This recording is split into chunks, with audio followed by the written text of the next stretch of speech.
parado na última aula, assim, deu o esboço da. Não sei se o Eric veio já com a pergunta anterior. Então vamos tentar finalmente. Vamos só. Parece até que toda aula começa com vamos só.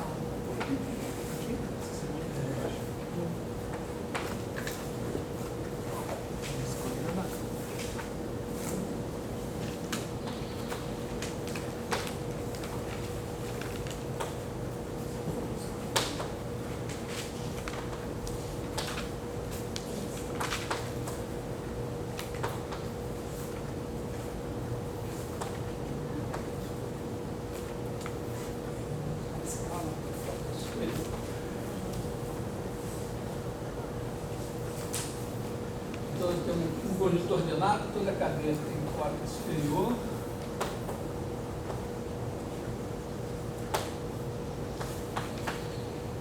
X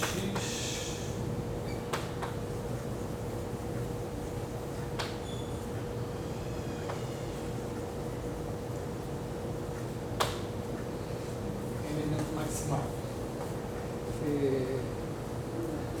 Então, bom, lembrando assim, uma cadeia, o conjunto é ordenado. Não quer dizer que dois elementos sejam comparáveis. Você pode ter um cara aqui, outro cara ali, e nenhum é maior ou igual que o outro. Então, uma cadeia é um subconjunto de X, tal, que quaisquer dois elementos da cadeia são comparáveis. Então, eles são todos assim, ordenadinhos, como os naturais. Uma cadeia infinita pode não ser como naturais. E aí diz assim, se você tem uma cadeia, tem alguém que é uma cota superior que é maior ou igual que todos os elementos da cadeia. E aí a afirmação é que X tem o elemento maximal. Então, a primeira coisa que eu preciso fazer é o seguinte, esse aqui é o nosso enunciado, é criar o seguinte, né? Usar o axioma da escolha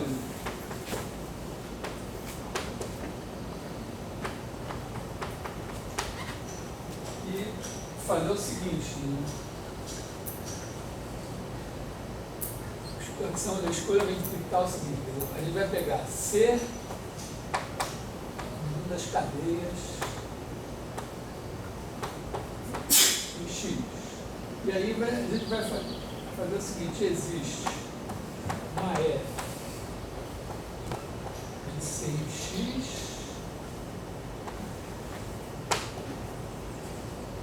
tal que F de C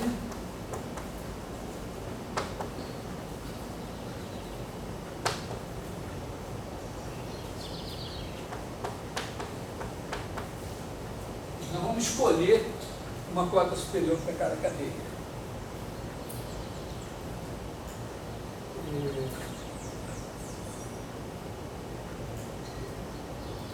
Aliás, eu vou fazer vou chamar isso de S de C.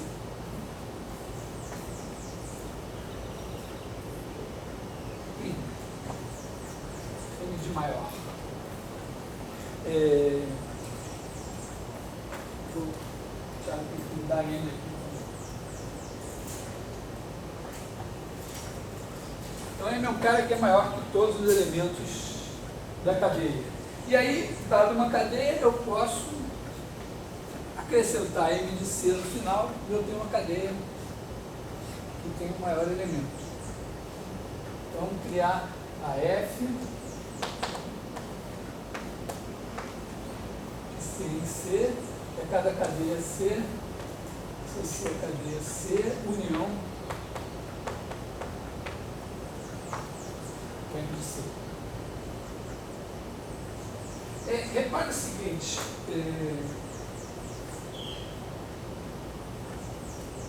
um elemento maximal, por definição, é um elemento de X, ao que não existe ninguém maior do que ele.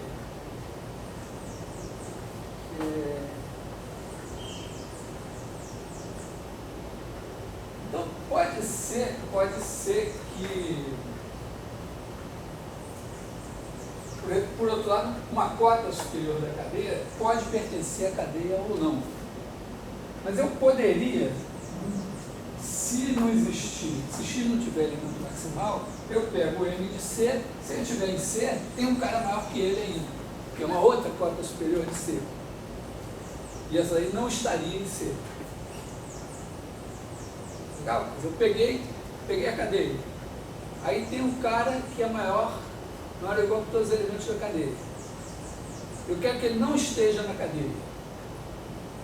Bom, mas se tiver um elemento maximal em X, a minha cadeia, por exemplo, pode ser só um elemento maximal.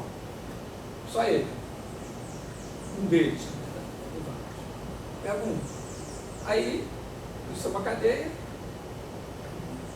já tem o próprio X é uma cota superior, e aí o F de C vai ser a própria C, porque eu estou pegando o cara, ele já é o M da cadeia, fica lá.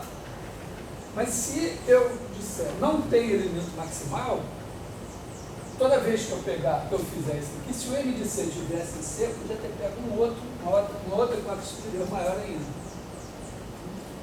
Então, a observação é essa: se X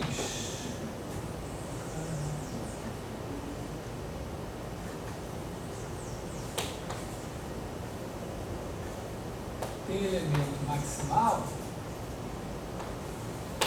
se somente se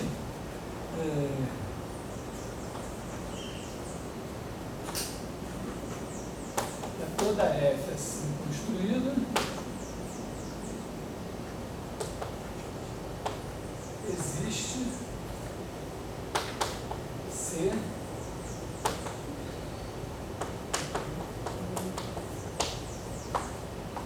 que F de C igual a C.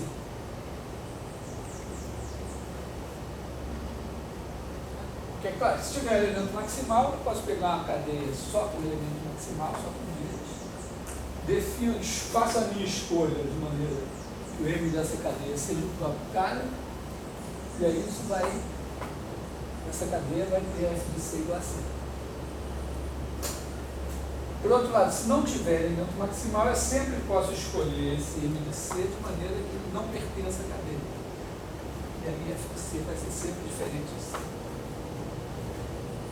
Então, o meu propósito agora vai ser, não me importa aqui como é que foi feita a F, eu simplesmente tenho a F e quero mostrar que existe uma cadeia que F de C igual a C.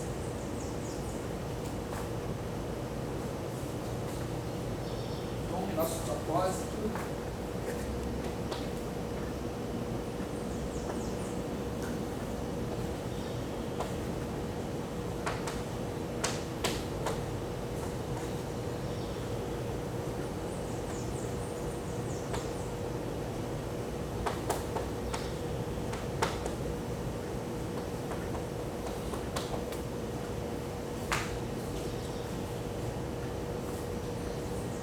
bom, então é isso. Vou apagar essas observações aqui. Eu vou escrever a nossa F aqui.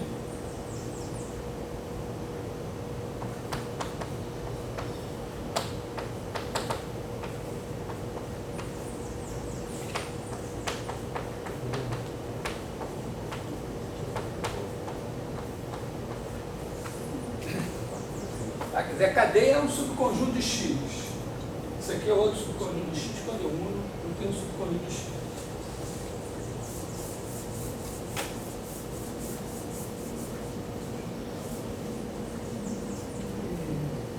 Mais ou menos assim, né, uma ideia ingênua seria o seguinte: como é que eu vou tentar achar uma cadeia? Vai ter que ser uma cadeia que... Então, o natural seria assim: eu começo com vazio. Aí, eu pego a cadeia vazia, aí passo para F de vazio, que acrescenta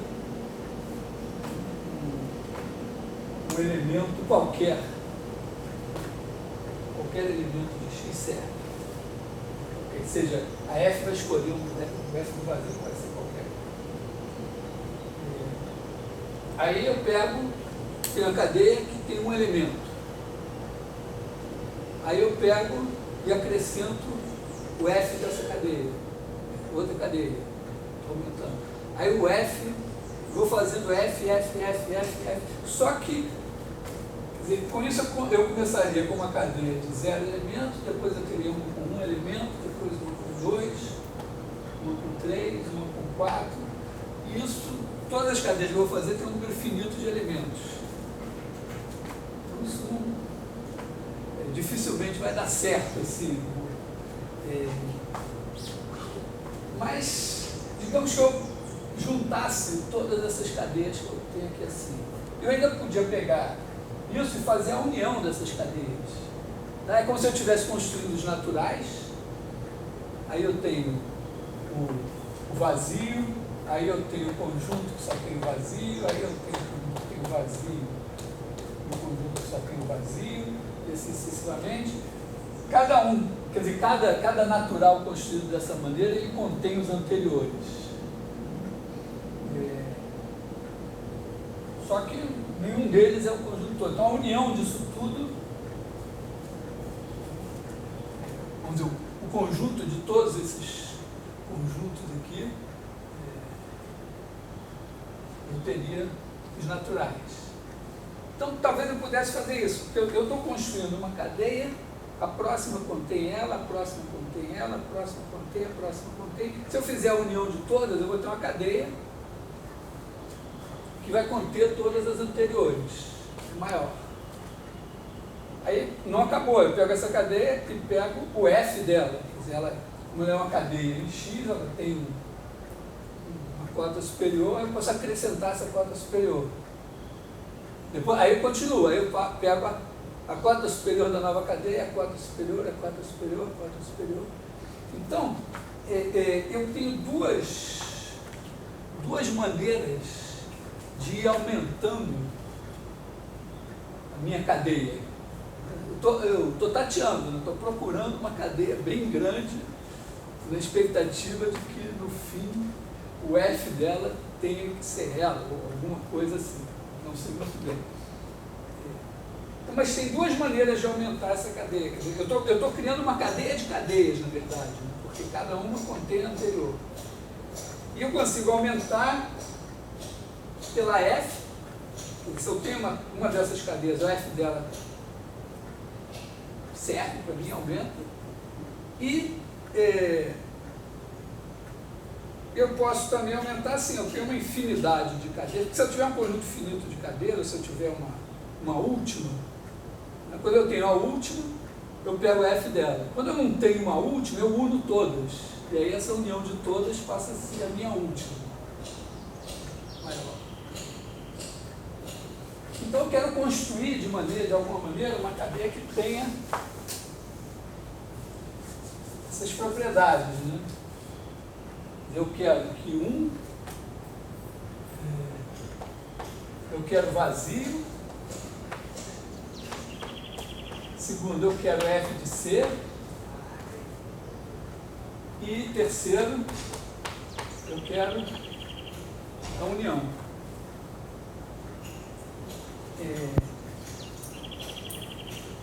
Eu vou tentar construir, tem uma maneira, eu nunca sei se eu chamo a maneira de elegante ou de mentira, uma maneira de tentar fazer isso funcionar seria o seguinte: vamos pegar todos os conjuntos que têm essas propriedades. As propriedades aqui. Vou chamar isso de uma torre, né? Então, uma torre.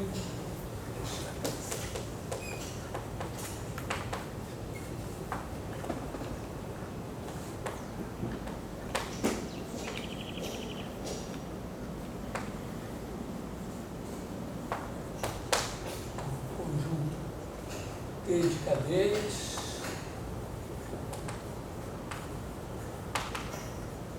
aqui Primeiro, o vazio tem que estar na torre. O F de C, vou escrever assim, se C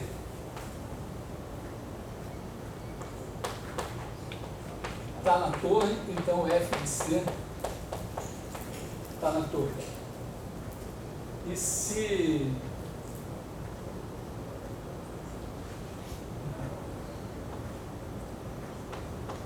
lambda, aliás, eu vou pensar assim, na verdade, se C é cadeia, cadeia aqui por inclusão, tá?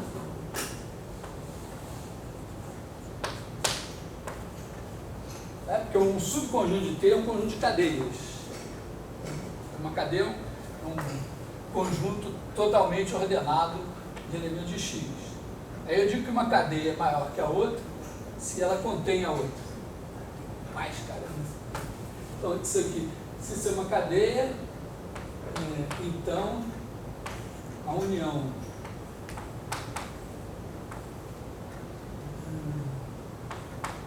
também está na minha torre. Bom, para dizer que existe alguma torre, uma torre, é o seguinte, o conjunto das partes de X, exemplo,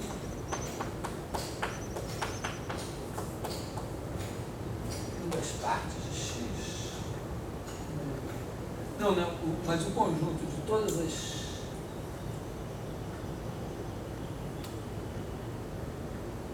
as cadeias. Você pegar todas as cadeias, vai fazer uma cadeia. F de C é uma cadeia, C é uma cadeia. Se eu uno cadeias, uma união de cadeias é uma cadeia. Então,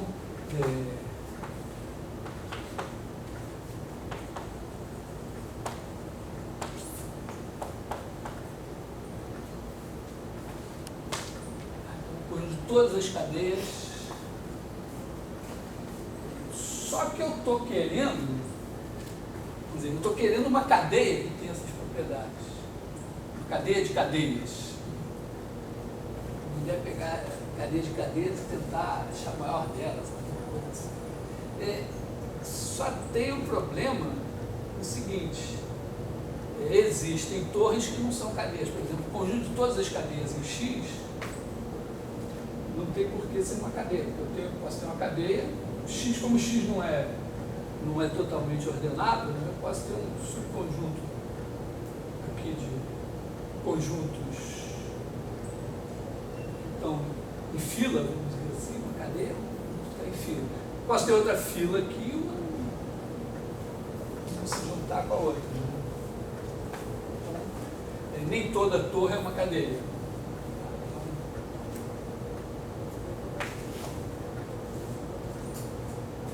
Assim é torre, mas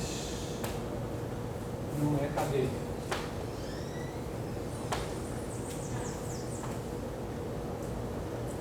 Então eu preciso, na verdade eu preciso de uma cadeia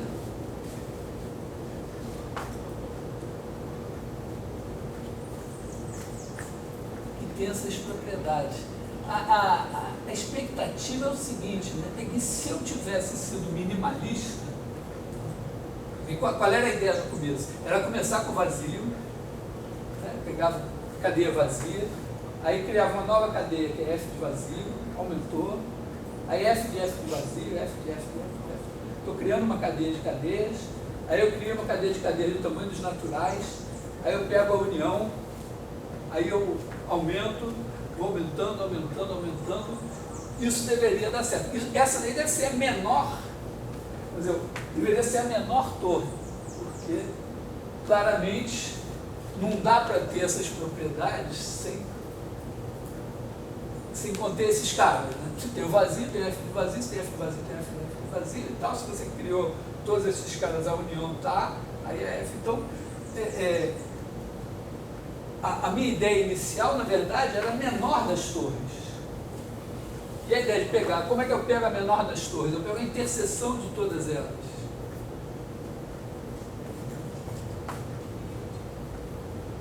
Então, vou pegar a interseção de todas as torres e rezar para que seja uma cadeia.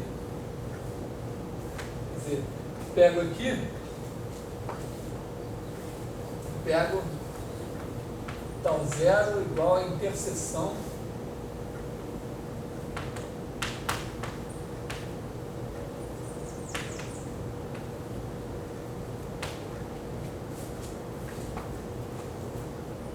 e aí eu quero torcer para tal zero ser uma torre. Vamos ver se isso me leva a algum lugar, se eu mostrar que tal zero é uma torre. Acho que eu expliquei isso na aula passada, né?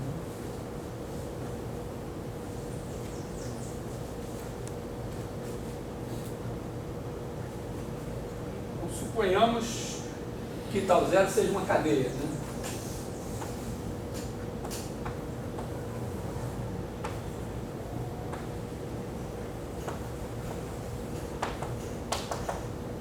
Deixa os 3 pontinhos aqui, um ar poético. Então, se for uma cadeia,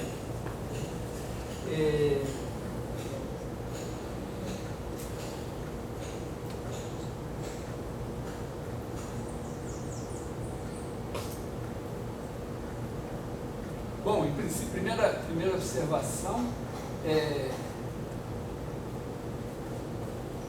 a interseção de todas as torres. Tem o vazio,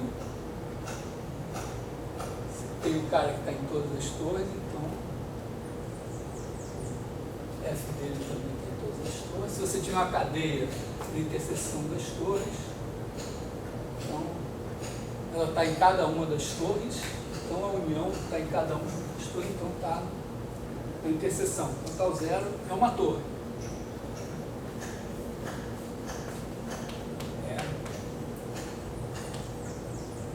uma torre. A questão é se é uma cadeia.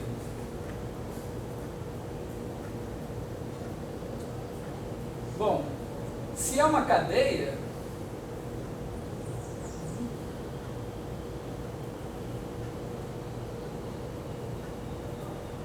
uma cadeia de cadeias, mas se é uma cadeia, é a união dos elementos de tal zero, já que tal zero é uma cadeia e tal zero é uma torre, então pega C barra igual a união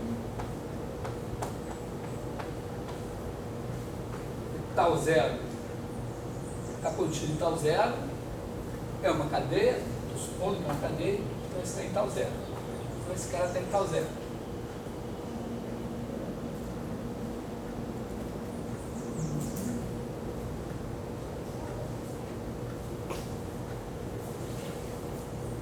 Bom, esse cara, observa,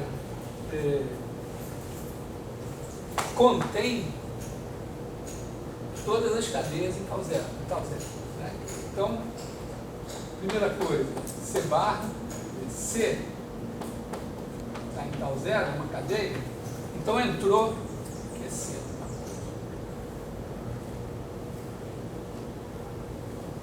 Se C é uma cadeia em tal zero, ele entrou aqui nessa união, então está contido em C barra. Então, a cadeia tem alguma propriedade além de ser ordenada? Qual? Não.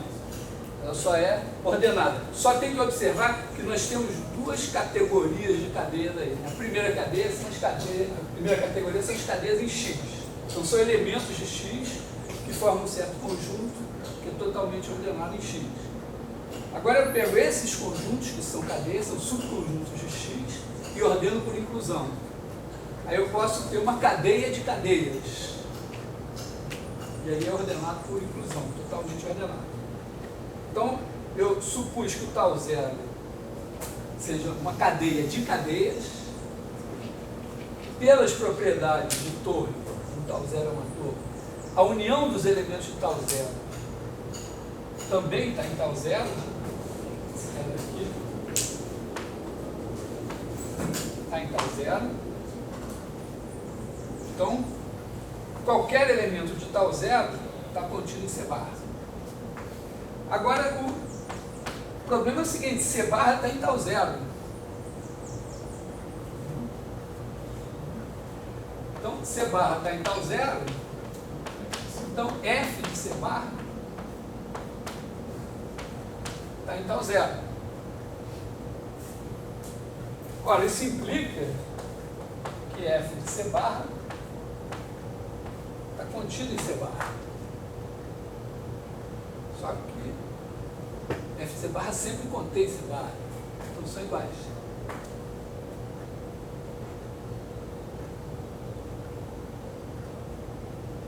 Então, basicamente é isso. Vamos dizer, vai dar certo.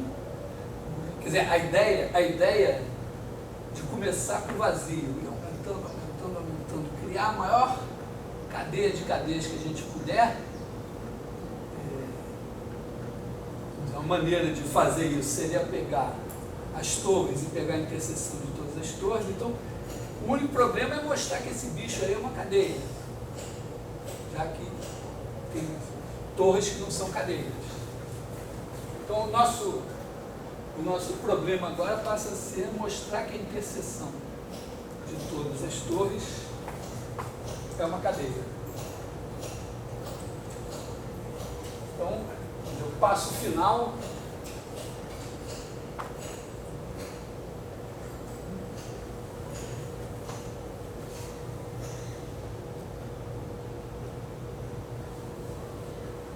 esse aqui é o passo final.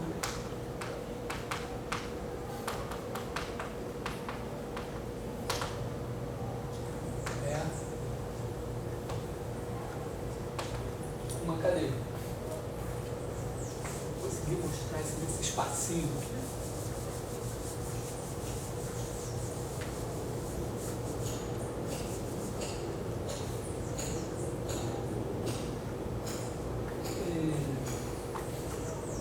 Bom, vejamos.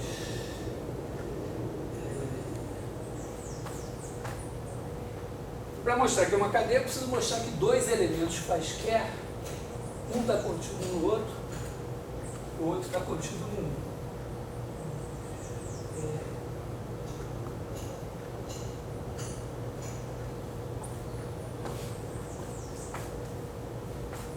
Eu vou começar, talvez, fazendo o seguinte, eu vou pegar um cara, vou pegar o seguinte, vou dizer que um elemento de C, vou pegar um cara que eu já sei que ele é comparável com qualquer outro. Ou seja, dado qualquer outro elemento de tal zero, ou ele está contido nesse cara, ou ele contém o cara.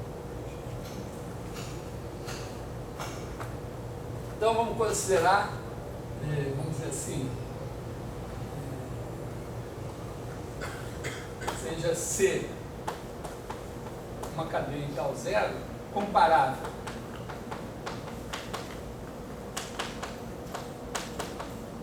quer dizer que C1 pertence a tal zero, implica C contido em C1 ou C1 contido em C.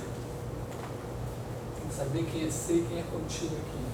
Faz parte do entendimento da coisa.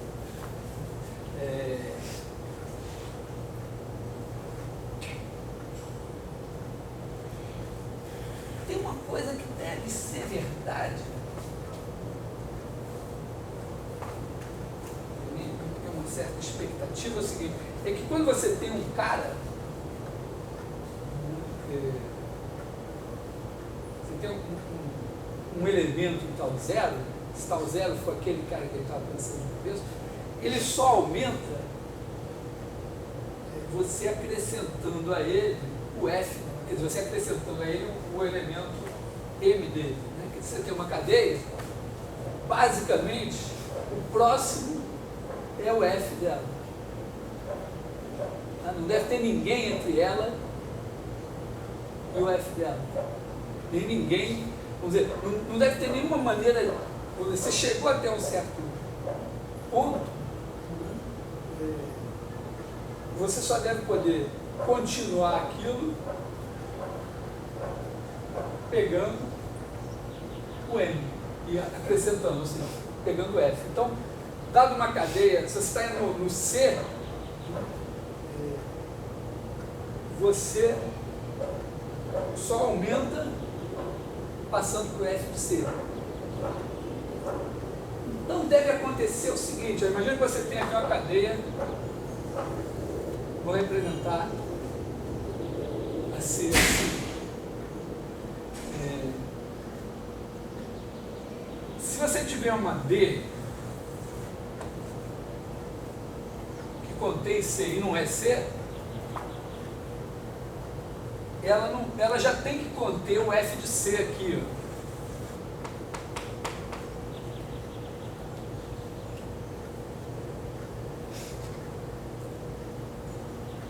E da mesma forma, se você tiver uma D1 aqui contida em C, o F de D1 deve estar contido aqui. Quer dizer, o F de D1 pode ser o C. Vou colocar o C de outra cor aqui.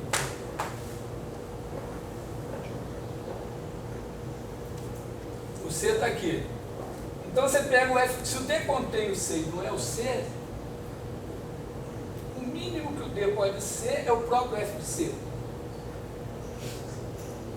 E se você tiver um D1 que está contido em C e não é o C, no máximo o FD1 é o próprio C.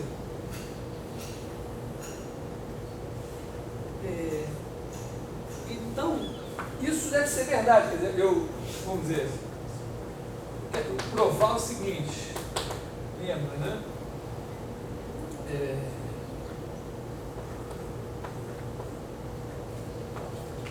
D contido em C implica F de D contido em C.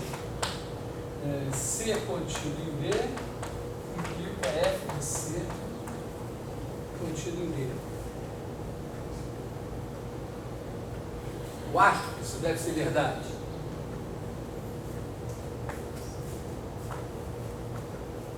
Vamos ver se isso realmente é verdade.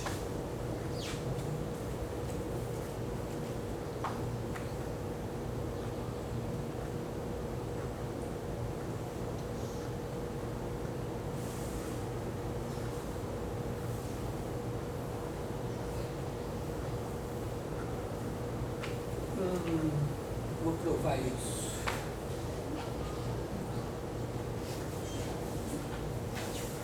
Eu acho que eu vou considerar todos os caras que satisfazem isso.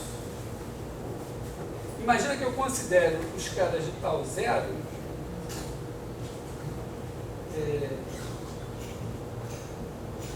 que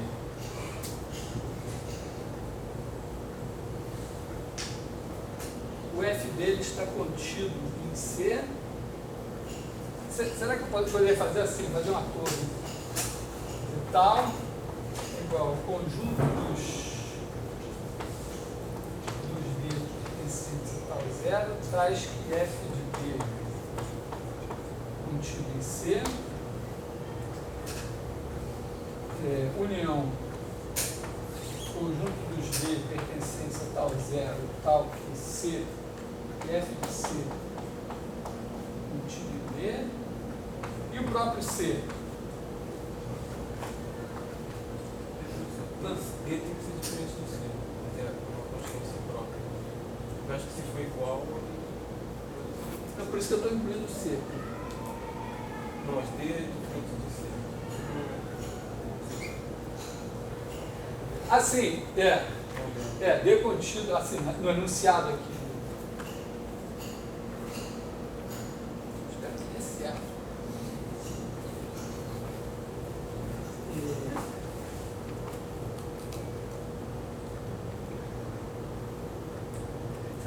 Talvez a melhor maneira de provar vai dar certo, eu quero mostrar que esses caras são todos. Certo? Eu quero mostrar que todos os elementos de tal zero, ou eles estão, porque eu sei que todos os elementos de tal zero ou estão contidos, ou contêm em C ou estão contidos em C.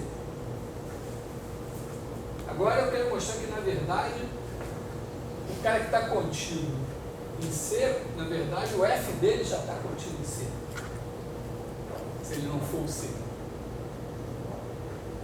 E também, se ele contém o C,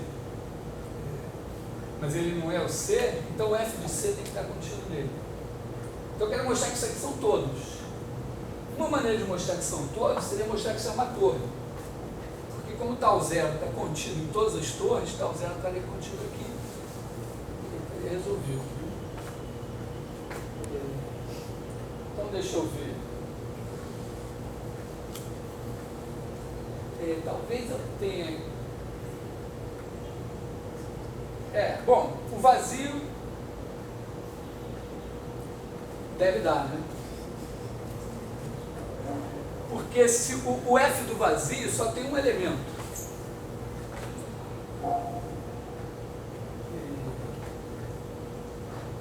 E esse elemento, esse F de vazio, ele é comparável. Quer dizer, o C é comparável com ele. O C é comparável, é importante isso. O C é comparável com qualquer um. Então o F do vazio, que tem um elemento só, ou ele contém o C, ou ele está contido no C. Se ele contiver o C, como o C, bom, ou o C já era o vazio, estava resolvido. Aí o C, o vazio já estava aqui. Ou se o C não é o vazio, ele não pode estar contido num cara que tem um elemento só, se ele não é o vazio, sem ser esse próprio cara que tem um elemento só.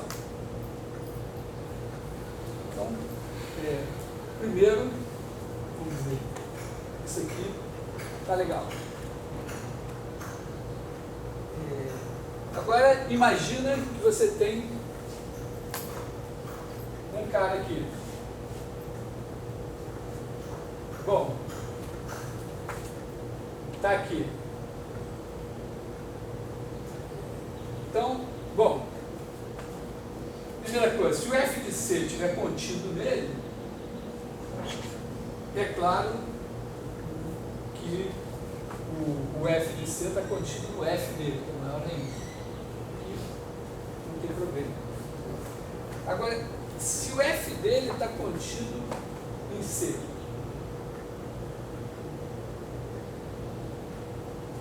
bom, duas possibilidades. Uma é o F dele ser o C. Aí o F dele tá. Se o F dele não for o C, F de D,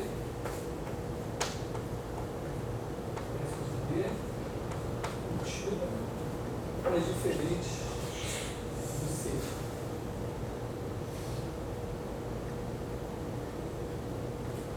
Bom, aí olha para o F do F de D. Eu acho que é a mesma coisa, né, do que eu fiz do vazio, né? Porque esse cara daqui é esse aumentado de um elemento, né? E ele ou contém, ou ele está contido em C, ou ele contém o C. Como o C continha esse, e eu aumentei um elemento aqui, se esse cara estiver contido no C, tudo bem. Se ele contiver o C, ele tem que ser o próprio C. Beleza. Agora, bom, pega uma cadeia de caras aqui. Primeira possibilidade.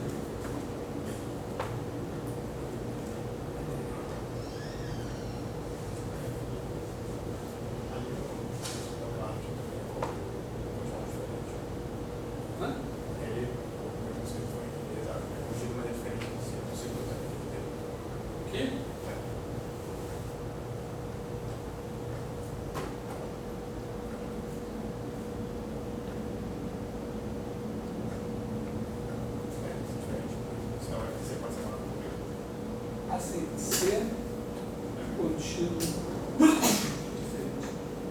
Tá. Agora pega C, cadeia, tal zero. Bom, primeira possibilidade, todos estão contidos em C. F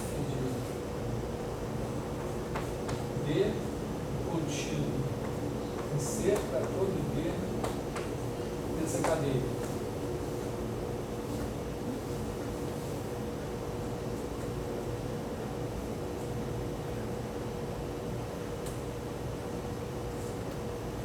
Eu tenho que F da união.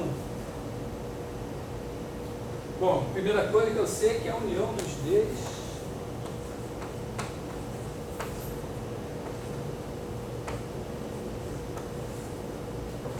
está em tal zero.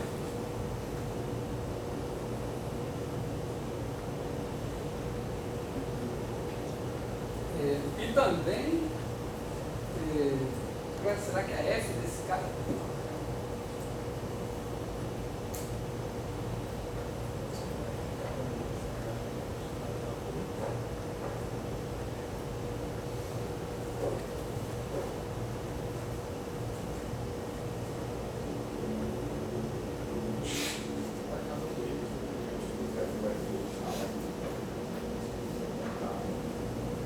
Sim, mas será que essa união está contínua? Quer dizer, o F da união está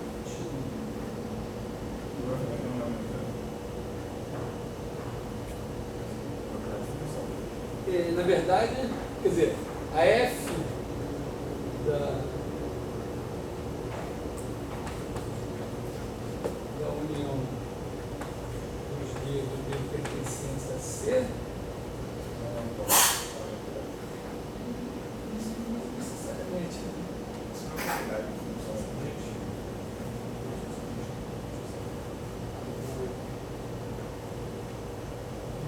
a união é uma outra cadeia. Outra coisa que eu sei. Deixa eu ver, vamos ver. Isso aqui está parecendo meio duvidoso. Mas, vamos ver, vou cuidar primeiro do outro caso. Deixa eu pensar assim. Eu tenho uma cadeia em tal zero. Se não estiverem todos, se os F de todos não estiverem contidos em C, se eles não estiverem todos contidos em C, algum deles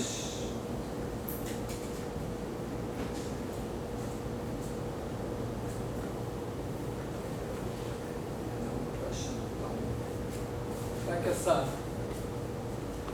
construção está boa?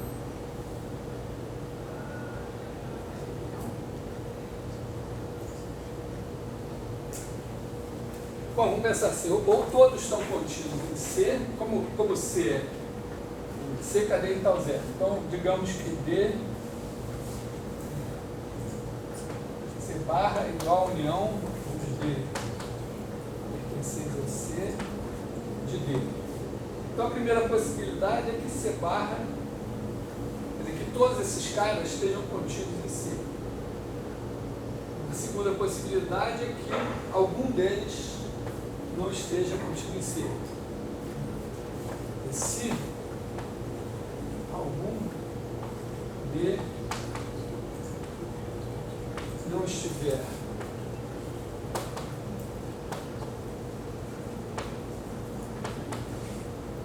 contido em C, então C está contido em D, que está contido em F de D. Isso nem precisa aqui, né?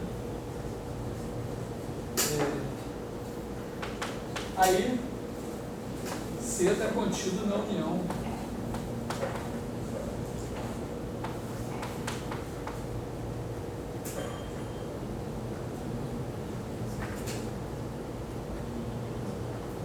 também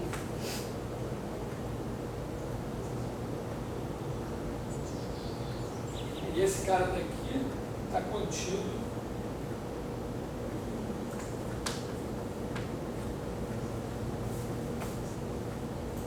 mas o F de C. Não, na verdade, eu posso dizer assim, né? O F de C está contido em D, e aqui o F de C está contido em D. Sabe por quê? C é uma cadeia em tal zero. D está em tal zero, F de C está contido em D. Então F de C está contido nesse cara daqui. Então realmente o caso que é esquisito, que espero nesse momento ainda não tenho a menor ideia de como eu vou cuidar dele. Então, o caso agora é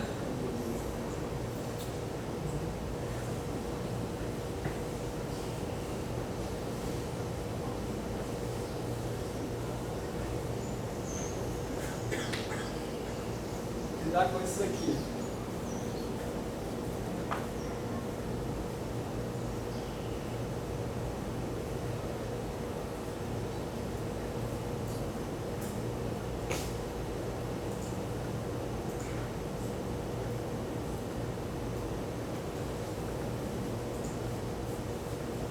Ah, bom, mas o F, na verdade, né? Aqui, se C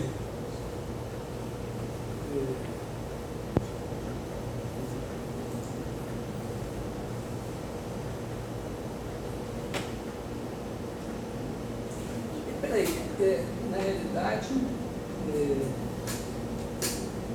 se aqui é uma cadeia inteira,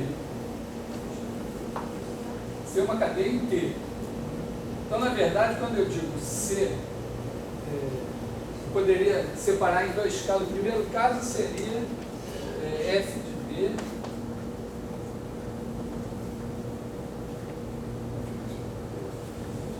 D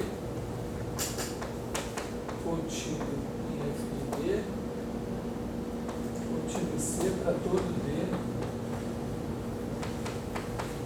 Em segundo, F de C contido em D para algum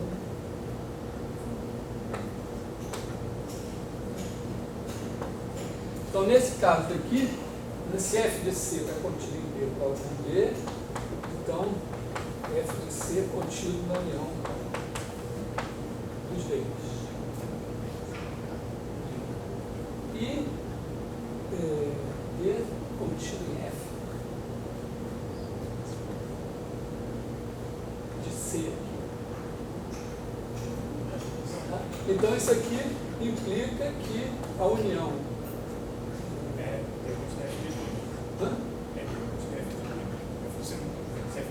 Não, peraí, é F de C contido em D, ou F de D contido em C.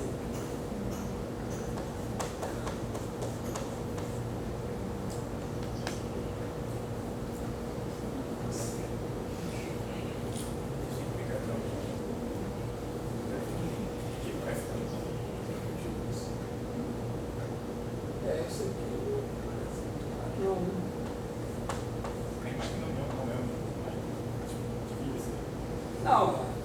Não tem nada que me diga que a F da união é a união das imagens.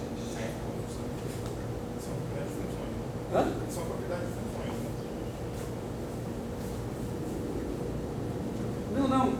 Não é isso. Porque, repara, é a parte esquisita dessa construção. Assim, né? Você tem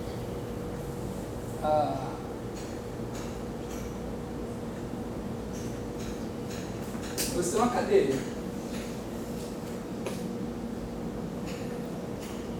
Em princípio,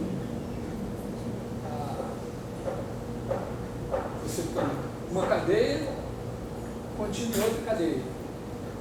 A F da menor não tem nenhuma relação, ela pode ser maior que a. O que é verdade aqui, né?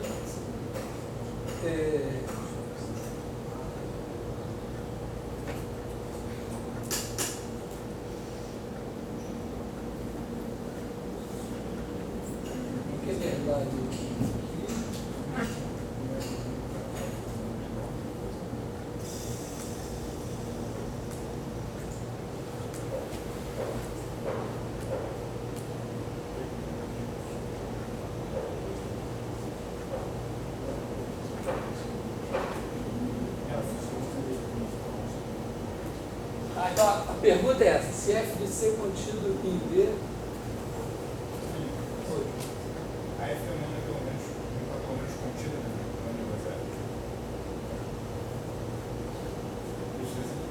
Não, porque olha só, a união, você tem as cadeias, então a união delas é uma cadeia, que está contida na união das Fs.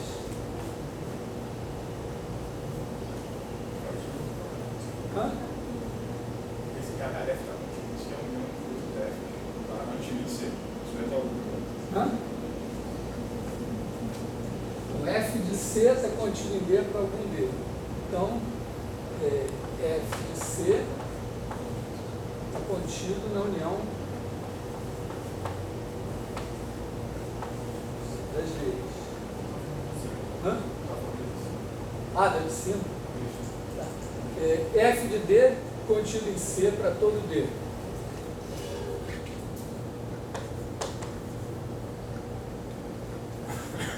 Então, a união, Então a união também de C. A união dos F. então significa que a união dos D pertencentes a C dos F de D está contido em C. Mas a F da união está pelo menos contida na união das F.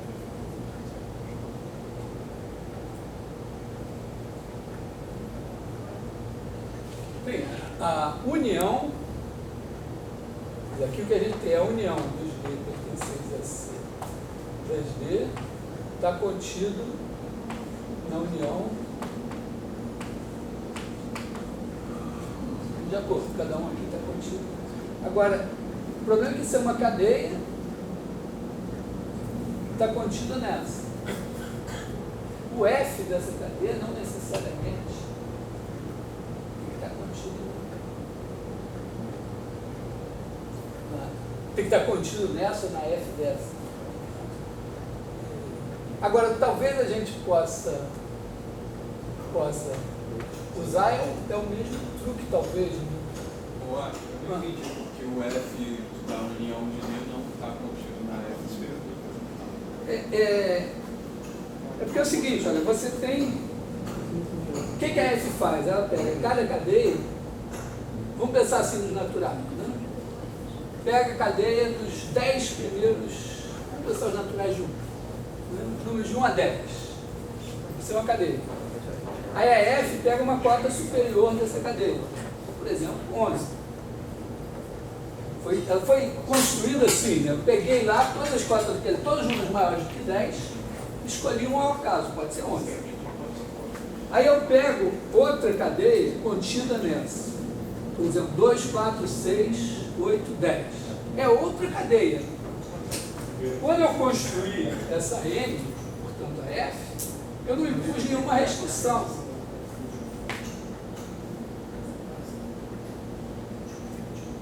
Não tinha nenhuma restrição, porque pode ser que eu tenha que voltar atrás e impor essa restrição, mas no princípio não tem nenhuma restrição. Eu pego a cadeira do 2, 4, 6, 8, 10 e pego as cotas superiores. Pode ser qualquer número maior ou igual a 10. Imagina que eu escolhi 12.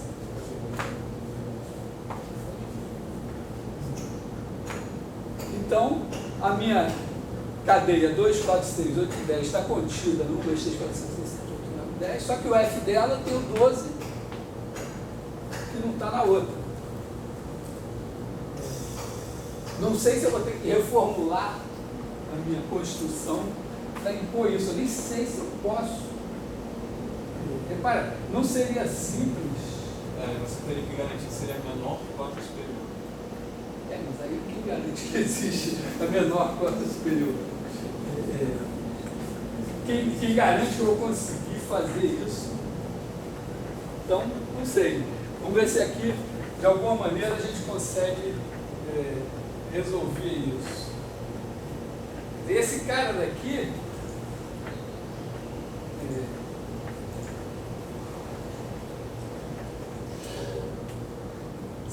se eu puder garantir que ele não é C, bom, se ele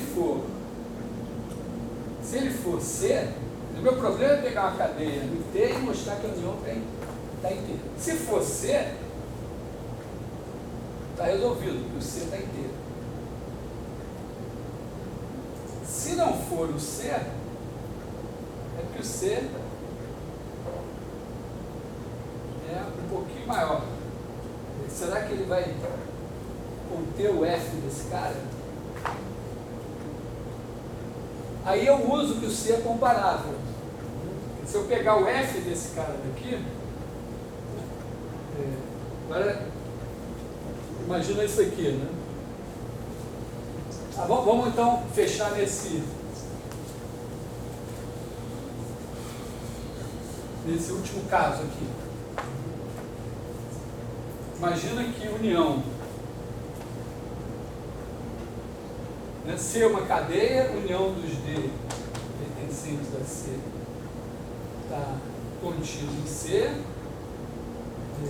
e união dos D pertencentes a C, vamos botar assim, contido diferente, né? Mais fácil, né?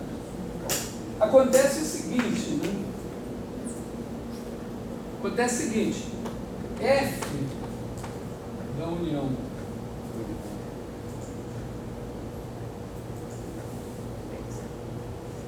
dos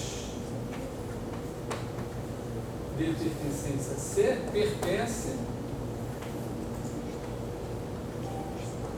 a tal zero. Porque esses caras estão todos em tal zero. Condição sine qua non para pertencer a D está em tal zero.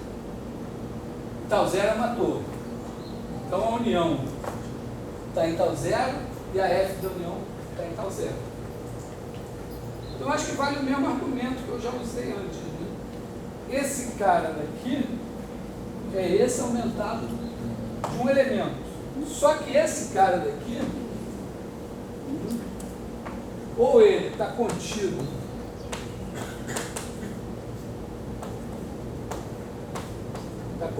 em C, ou bem C está contido nele.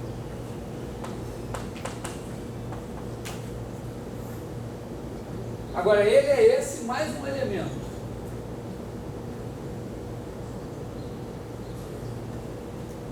Então, o C continha esse cara e não era ele. Se ele tiver contido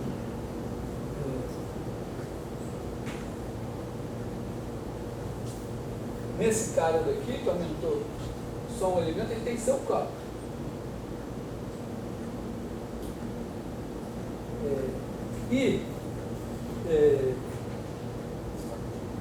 Se esse cara está contido no C, está resolvido. Então, isso aqui é o que eu gostaria. Se isso aqui não for verdade, então o C tem que estar contido nesse cara. Só que o C já continha esse, e aí eu aumentei um elemento aqui, e eu passei a conter o C. Esse é o C. A ideia é de que quando eu tenho um conjunto maior que o outro, se eu aumentar o outro de um elemento ainda, e ainda puder comparar com o conjunto que eu tinha, então, botar ali dentro, ou é o próprio. Então, beleza. Então, essa última propriedade está provada. Então, ter uma torre, se ter uma torre, isso vale para todo mundo.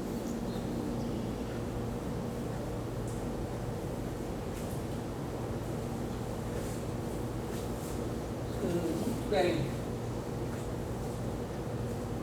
Então, vou apagar isso aqui.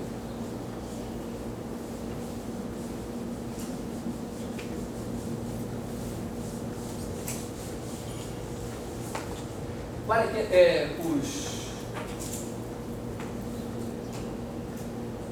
vira e mexe, né, a gente tende a acreditar numa coisa, seria muito bom que fosse verdade,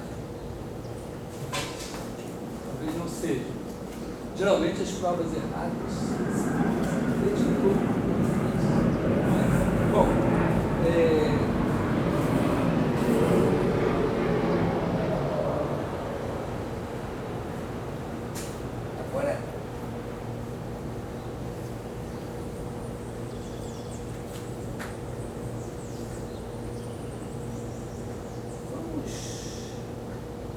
pegar a união dos elementos, todos os elementos. O que eu quero mostrar no fim, eu introduzi essa nomenclatura. O cara é comparável se para qualquer outro em T0 ele está contido no C ou o C está contido nele. Eu queria mostrar que todo elemento de tal zero é comparável. Então eu vou pegar, vamos agora pegar e construir o seguinte, seja tal igual a união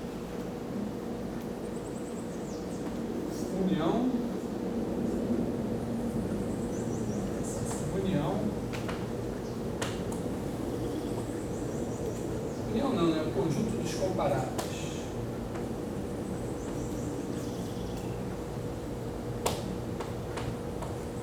Todos os comparáveis.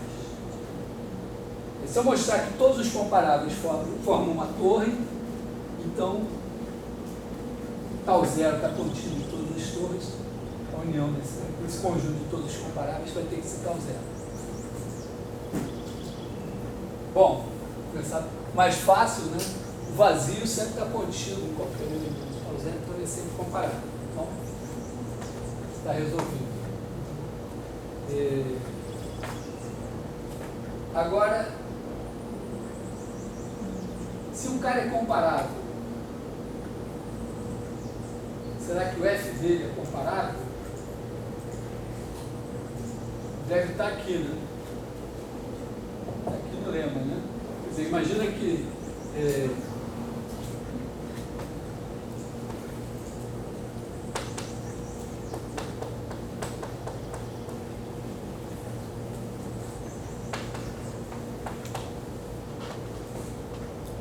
bom, pelo que eu sei, eu tenho que se D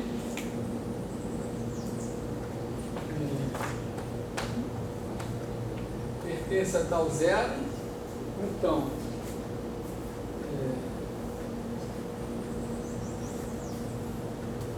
ou D está contido em C, o que implica que D está contido em F de C.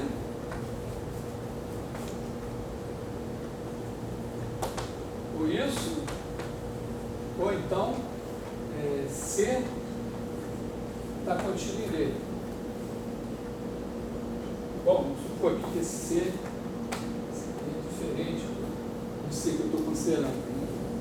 Então aqui C está contido e é diferente do meu D. Mas se C está contido e é diferente do meu D, então F de C é contido em D. Então, se C é comparável, também eu quero qualquer D e o D está contido em F de C, ou F de C. Então, beleza.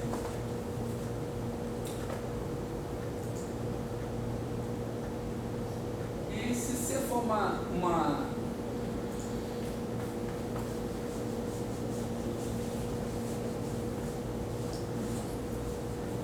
imagina agora que C cadeia e tal. Aí pega cetil igual a união do 6. E agora pega um D qualquer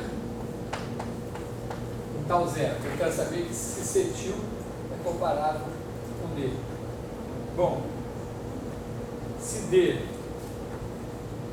contido em C para algum C,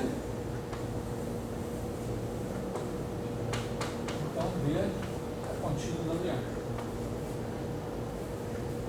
Se D não está contido em nenhum C, então ou isso, ou então D contém C para todo C, já que todos são comparáveis. Então, se ele não está contido em nenhum, ele tem que conter todos. Então, D contém a união.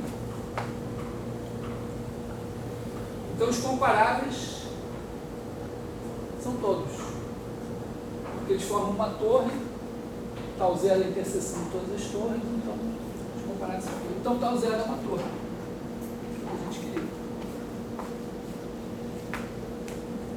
uma torre não, é uma cadeia.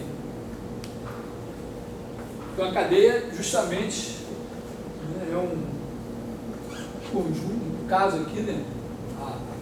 Bom, em geral, se é um conjunto ordenado, uma cadeia, um conjunto de quaisquer dois são comparáveis. Tem que provar que todos são comparáveis. Então isso demonstra o lema de Zorn e o dominó demonstra as coisas que a gente andou demonstrando aí. Eu vou tirar um outro resultado que decorre do lema de Zorn é a boa ordenação. O lema que diz que todo conjunto pode ser bem ordenado.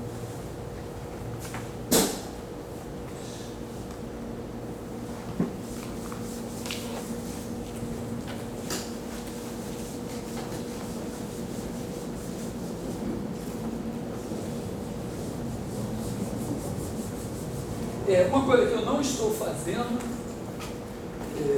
que é o curso de análise, é um curso em que você escreve direitinho todas as demonstrações.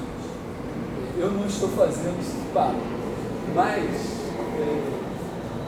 quem tem que fazer isso são vocês, escrever. E se vocês precisarem de algum lugar onde esteja escrito direitinho alguma demonstração que vocês fizeram,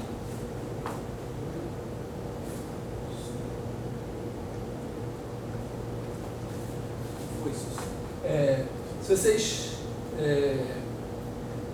quiserem escrita alguma demonstração, aí existe essa coisa maravilhosa chamada livro. As demonstrações estão escritas. Então aqui, estou mais ou menos, vamos dizer, o que eu estou fazendo aqui um pouco, porque eu estou sofrendo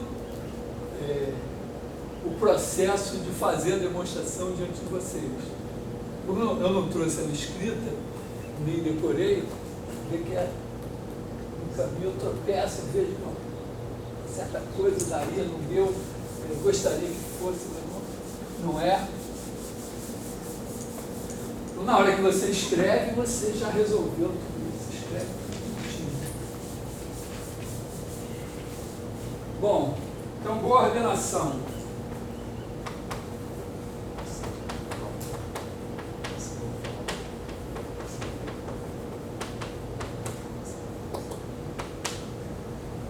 Todo conjunto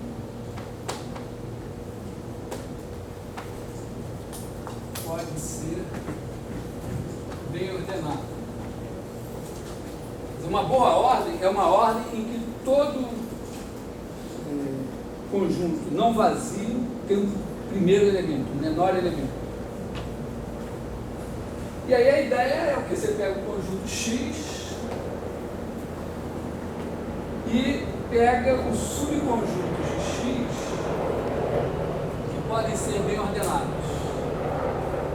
Na verdade, não pega os que são bem ordenados e escolhe uma ordem para cada um deles. Então, pega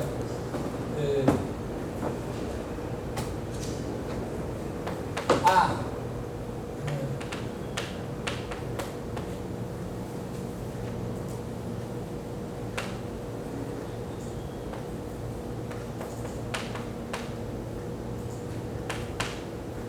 Então vamos pegar assim, vamos pegar esses caras aqui, vamos chamar isso de A. São subconjuntos, já cada um com uma boa ordem. Então eu já usei a soma da escolha.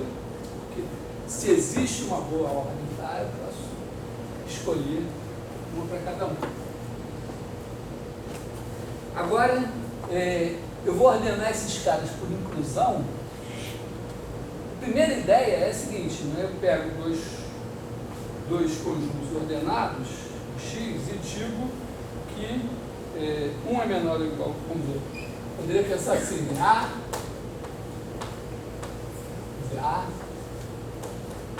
com a sua ordem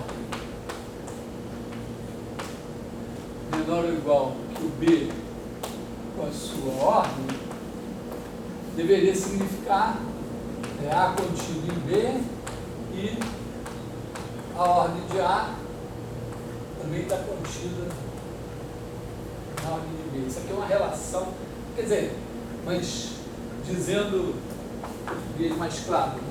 A ordem de B estende a ordem de A. Na verdade precisa mais. Vou dizer que essa é a armadilha. Bom, a primeira seria não colocar isso. Ia ser o inferno. Porque o problema é o seguinte, você precisa. A ideia aqui é aplicar o lema de Zorn. Então, você precisa pegar uma cadeia de conjuntos bem ordenados em X e achar a quadra superior. A quadra superior é a união. Mas se as ordens não têm nada a ver umas com as outras, qual é a ordem da união? Então, essa aqui é a segunda tentativa. Você exige que um menor ou igual que o outro, significa que o menor está contido no maior, e a ordem do maior estende a ordem do menor. Então, se dois caras eram menores ou iguais no A, eles serão menores ou iguais em B também. Só que tem um problema, na hora que você une, quem garante que na união tem um menor elemento?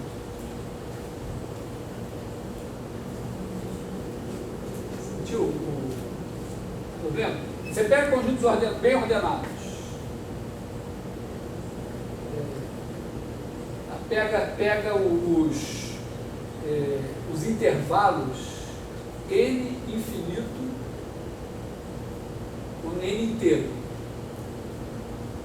Então, qualquer conjunto de inteiros, qualquer subconjunto de um conjunto de inteiros que começa em algum inteiro, tem um menor elemento. Os caras que vão de menos 15 a infinito, você tem um subconjunto aí, tem um menor elemento. Agora junta tudo isso. Você teve os inteiros.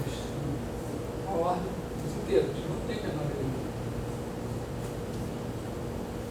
Então, nós vamos ter que, na verdade, fazer o seguinte. A gente vai precisar que todo elemento de A seja menor ou igual que qualquer elemento de B que não está em A. A ordem estende, mas estende para cima. Então, A contido em B e se X pertence a A. Vamos botar assim. A ordem de A está contida na de B, B estende, mas além disso, se X pertence a A, assim, A pertence a A e B pertence a B menos A, então B maior ou igual a A. Vou botar assim, A menor ou igual a A. Na ordem de B.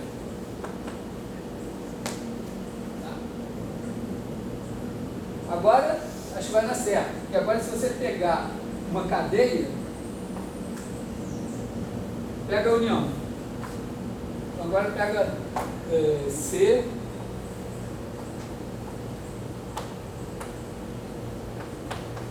em A. E agora define aqui, vamos chamar de A barra igual a união.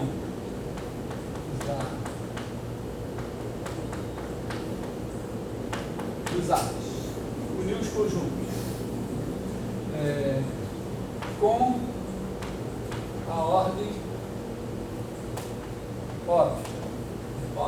óbvia é o seguinte, né? Você pega dois caras aqui.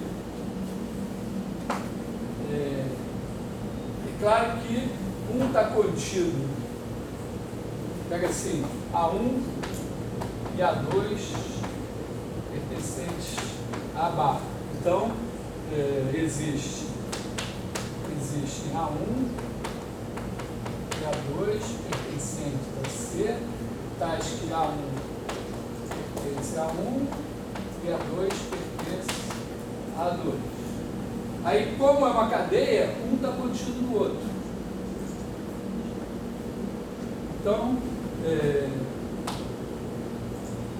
com certeza,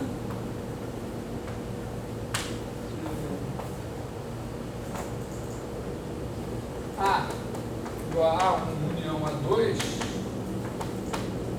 pertence à cadeia. Tá? Porque, na verdade, essa união daqui ou é o A1 ou é o A2. Um está curtindo o outro, o outro está curtindo o outro.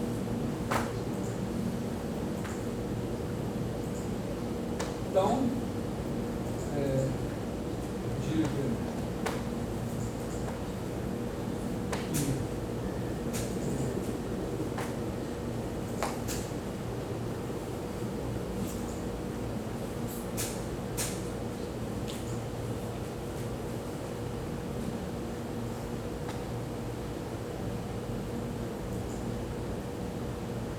coisa aqui.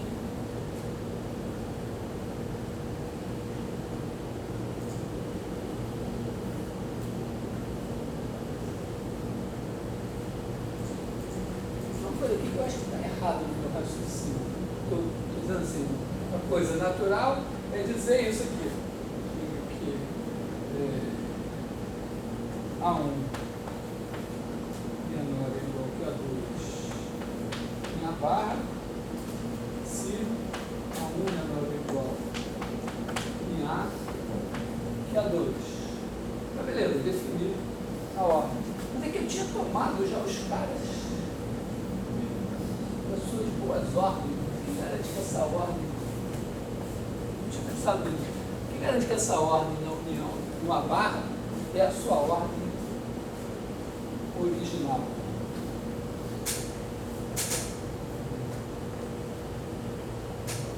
Pode chamar como ordem, pode chamar como ordem, Assim, na verdade, o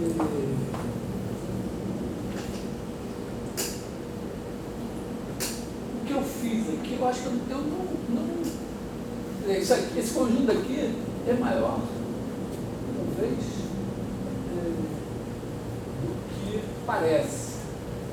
Então eu posso pensar assim, ó, eu posso pegar o conjunto de todos os A's, de todos os pares A menor ou igual que A, em que há um subconjunto de X, isso aqui é uma boa ordem A.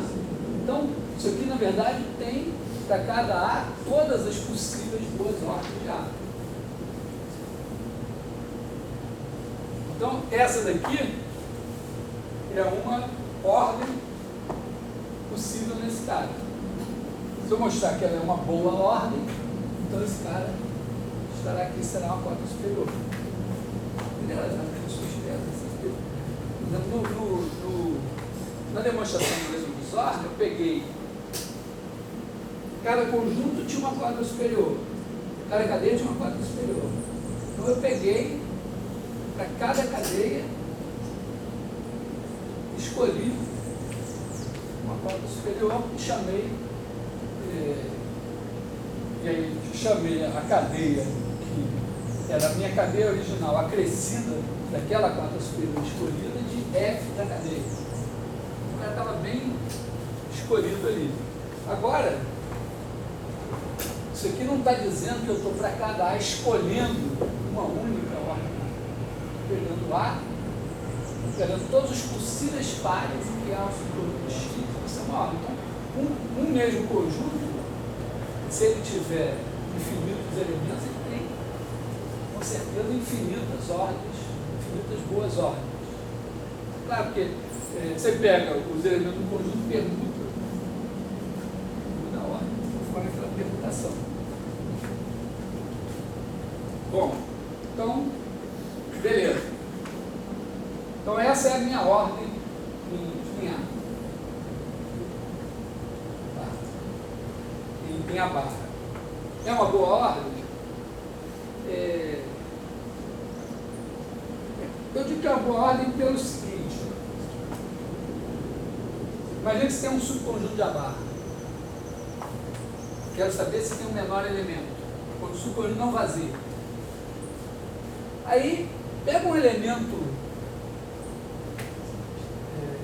qualquer ao acaso. Digamos assim, vamos pegar assim, C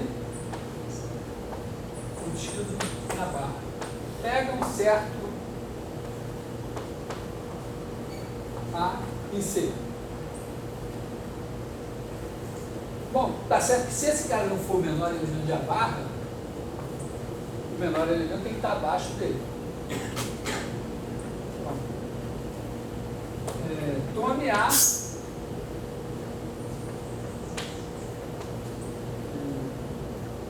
em C, então a barra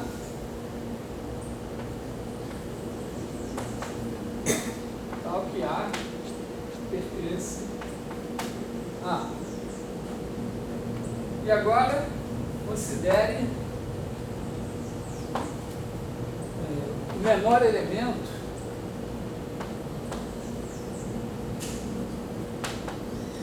de A interseção C é o menor de C. Porque qualquer elemento que não tiver em A,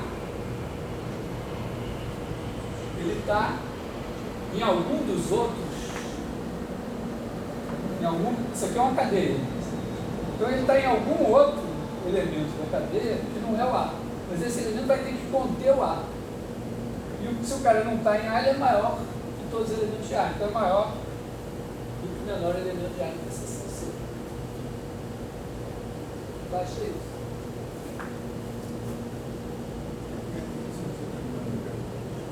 Tem porque todos os elementos de C estão em A, e em A todo mundo tem menor elemento, todos os caras são bem ordenados. Não só tem menor elemento, quer dizer, qualquer subconjunto de A, o A interseção C, está contido em A, é não vazio, então tem o menor elemento. Os outros elementos de C que não estão em A estão em outros caras da cadeia, então são maiores do que todos os elementos de A. Bom, então, beleza, esse cara daqui satisfaz a hipótese do modelo Bizorn, então tem um elemento maximal. Tá?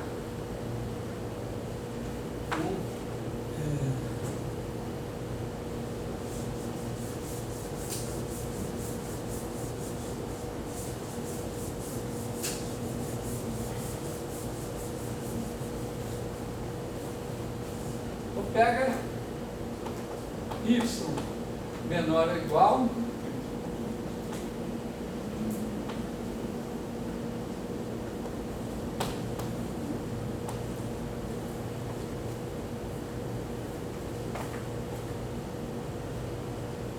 se y for diferente de x, quer dizer, se você tiver um elemento x pertencente, se esse cara existe, eu pego ele e boto ele sendo o primeiro elemento.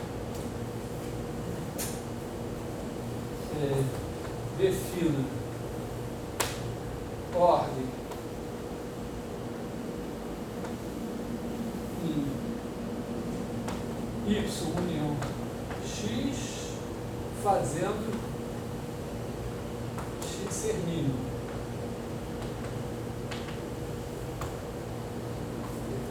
Crescendo ele lá, é o menor. Aí você estendeu.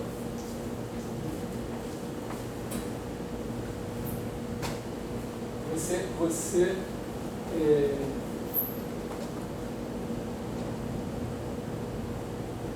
não, peraí, ser mínimo não, ser máximo.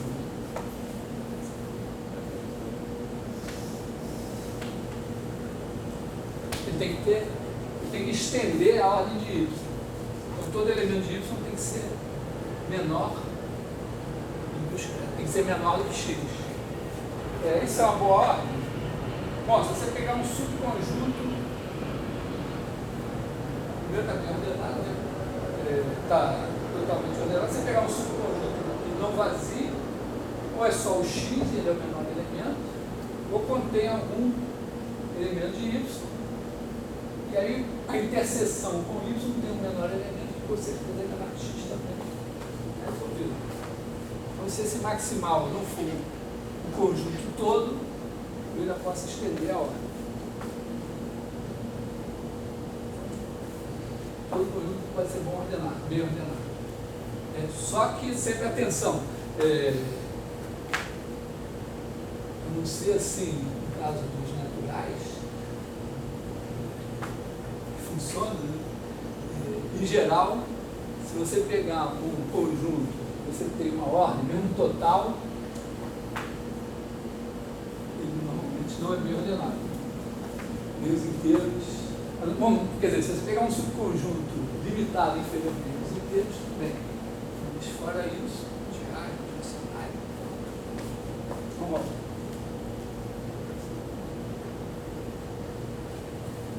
Então,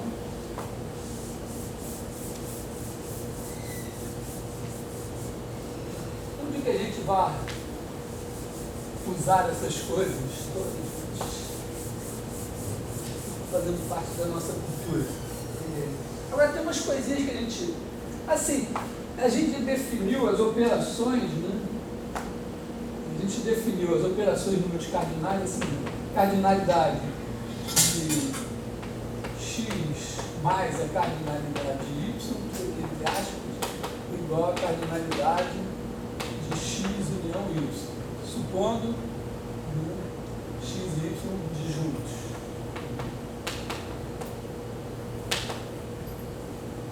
Se eles não forem, a gente separa.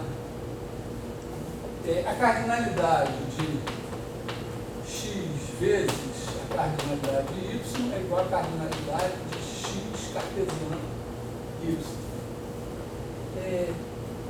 A potenciação, a gente até podia ir por aqui, mas isso vai nos levar só a potências finitas. Então isso daqui, na verdade, poderia ser o caso particular, é o seguinte, né? A cardinalidade de x elevado à cardinalidade de y é igual à cardinalidade do conjunto das funções de y e x. Esse aqui é igual x elevado a y é igual ao conjunto das f de y e x. Funções. É claro, né, que quando você tem dois conjuntos finitos, um tem n elementos, outro tem m elementos, a quantidade de funções do conjunto de m elementos com m elementos é m elevado a n, porque para cada um você tem n escolhas.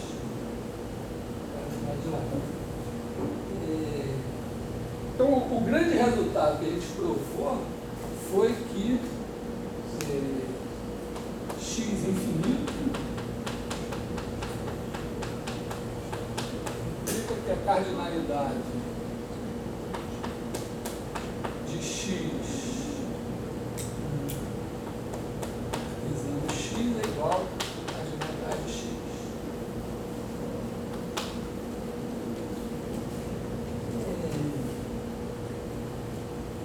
Aqui é interessante talvez observar o seguinte, que a cardinalidade de x elevado à cardinalidade de y elevado à cardinalidade de z, então 2 ao quadrado ao cubo é 2 ao quadrado, 2 ao quadrado, 2 ao quadrado é 2 elevado a 2 vezes 3. Então isso aqui também deve ser a cardinalidade de x elevado à cardinalidade de y vezes a cardinalidade de z. Para provar isso, na verdade, você tem que fazer uma bijeção entre os conjuntos correspondentes. Quer dizer, aqui significa você pegar x elevado a y elevado a z e aqui pegar x elevado a y vezes z. Pegar cada função, se você tiver aqui uma f de z no conjunto das funções de y e x, você tem que transformar isso aqui numa g de y vezes z e x. Como é que você vai definir isso? Você vai definir g z tem que ser o quê? F de z é uma função de y em x. Então, f de z de y.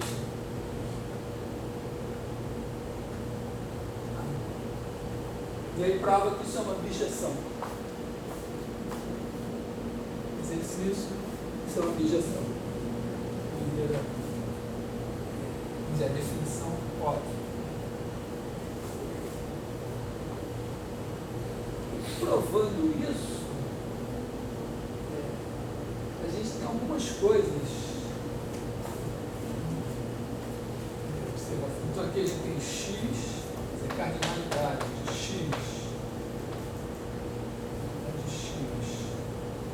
elevado à cardinalidade de y. Z é igual à cardinalidade de x elevado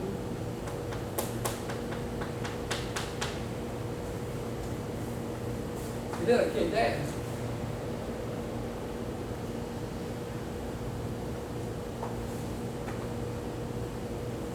Não tem, vamos ver, acho que não tem muitas alternativas. Se você for definir uma bijeção, transformar toda função, todo elemento daqui, que é uma função desse cara, um elemento daqui, não tem duas maneiras de você imaginar isso.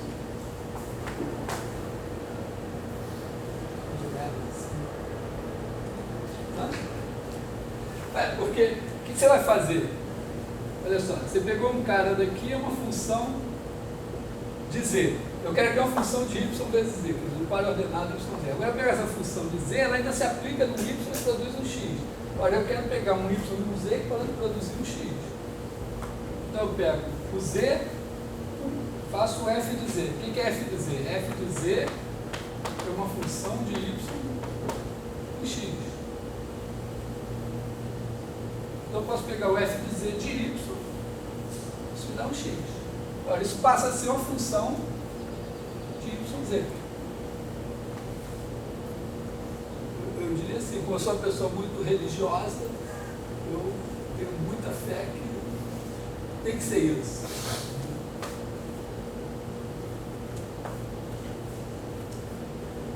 Bom, é a mesma coisa assim. Uma matriz.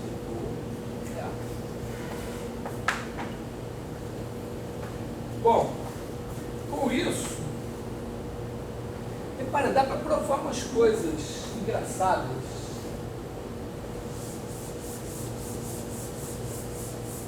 Tipo o seguinte, né? Vamos chamar de... Tipicamente a gente chama de Aleph zero.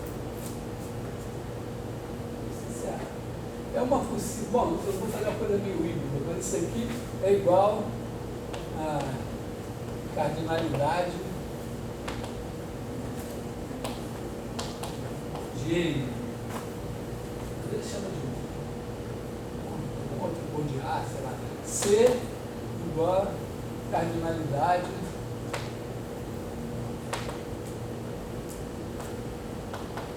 de R. E a gente sabe, né, que C é igual a 2 elevado a F0. Mostrou isso, né? Mesmo sem ter definido os reais ainda, a gente sabe que os reais têm tantos elementos quanto o intervalo 0,1. E a função que a cada número natural associa isso aqui seria a cardinalidade do conjunto das funções naturais do 0,1. Ele sabe que isso daqui nos dá mais do que todos os números entre 0 e 1, intervalo fechado 0 e 1. Como esse intervalo tem uma objeção dele por R, então isso aqui nos dá mais, dá uma função que cobre mais do que os reais. Essencialmente, você tem aqui uma função invertendo isso, entre aspas, assim, você pode fazer uma função dos reais injetiva em N. E aí, como você tem uma injeção de nos reais, você vai. A função injetiva dos reais nisso daqui.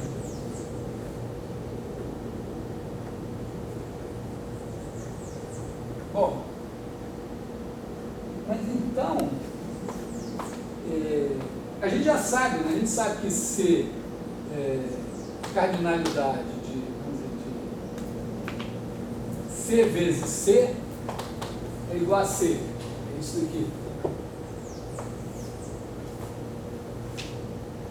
Consequentemente, né, se a gente fizer Aleph 0 vezes C, isso aqui também dá C. Porque esse é menor ou igual do que esse, é maior ou igual do que esse.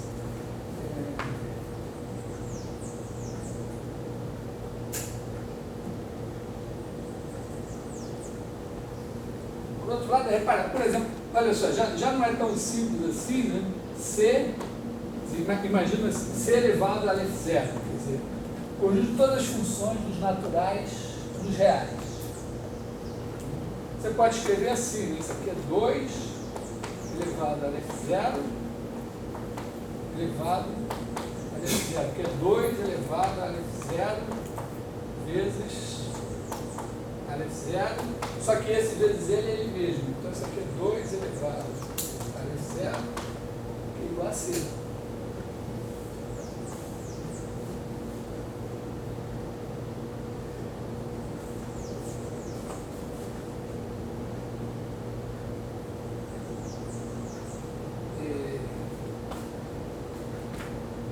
Por outro lado, se você fizer C elevado a C,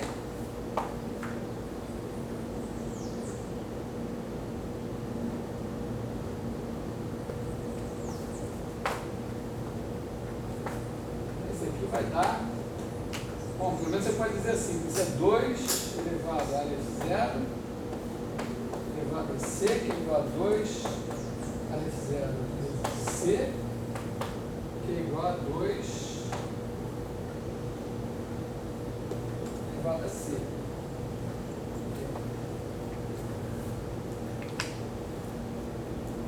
Em geral, né, você vai ter isso aqui, tem coisa assim, para como considerar a seguinte questão, que a gente sabe aqui, né, na verdade aqui, a gente sabe o seguinte, que se você tem que a cardinalidade de A é menor ou igual que a cardinalidade de A é menor ou igual que a cardinalidade de B, e B é infinito,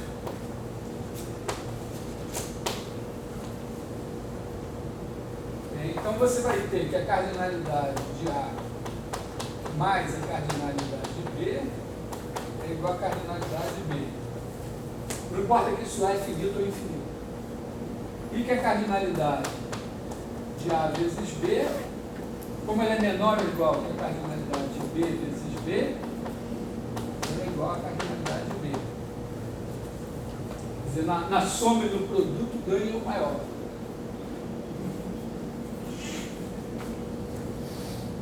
Isso aqui, estou dando isso aqui como mais ou menos óbvio, né? Quer dizer, se A, a gente mostrou, né? Se A, se a cardinalidade de A, quer dizer, está na definição, né? A cardinalidade de A ser menor ou igual a de B significa que tem uma função injetiva de A em B. Então aqui vai ter uma função injetiva daqui. Agora, aí no.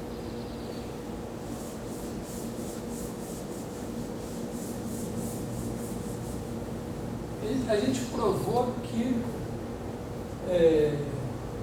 a cardinalidade de R das sequências de reagens naturais deu cardinalidade R. Agora, qual é a cardinalidade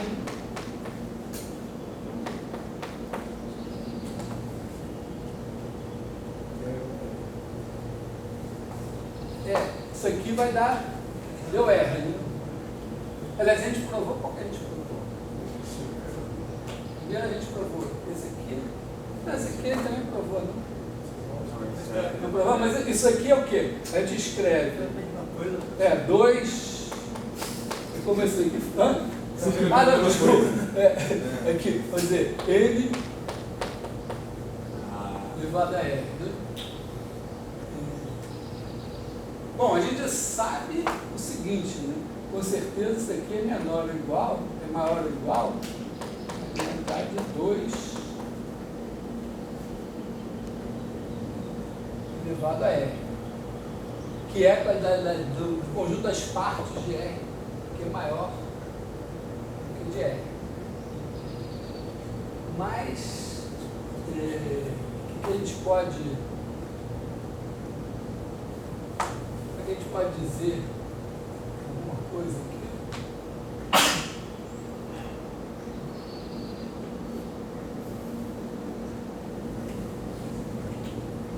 Será que é isso mesmo?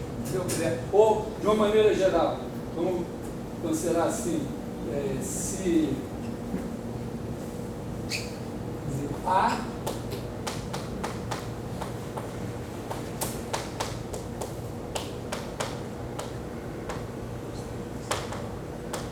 o que a gente pode dizer sobre a cardinalidade de A elevado a B e a cardinalidade de B elevado a A?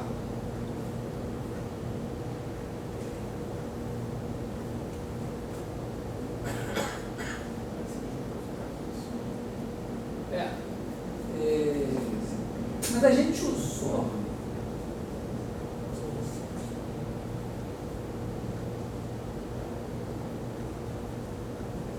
fortemente, a gente sabia, né?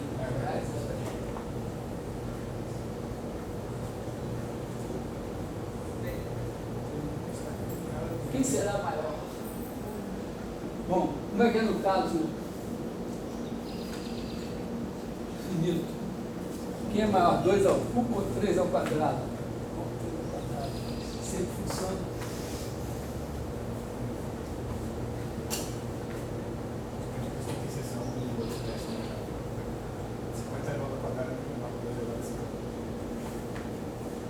Então, será que o maior é pode ser isso? Então, isso aqui é uma boa. Deve dar para fazer usando essas coisas. Só que tem assim, um dos dois é mais difícil. Não tem uma resposta óbvia. Eventualmente a gente pode usar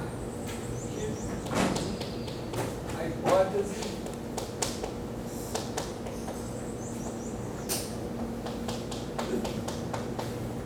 do contínuo generalizado.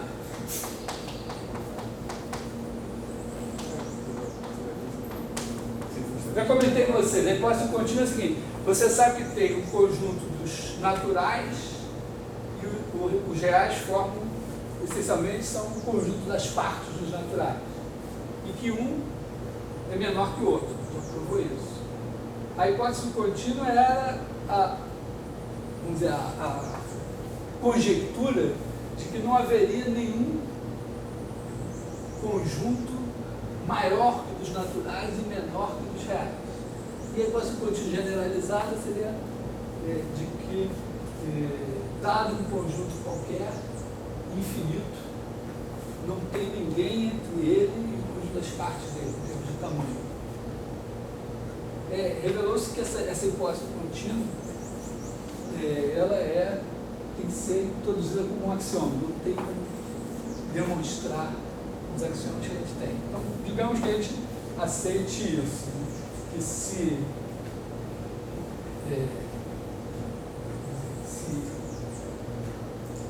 a cardinalidade de x menor ou igual que a cardinalidade de 2 elevado a y,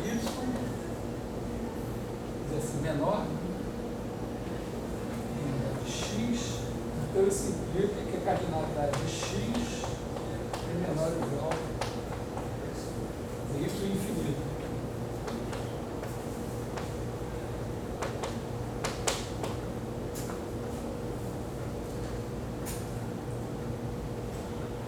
Aí dá para deduzir algumas coisas. Alguma coisa. Vou deixar aqui questão. E a ideia, assim, na próxima aula, falar rapidamente dos inteiros e dos racionais. Muita coisa para fazer. E sexta prova, e segunda começa o curso de análise.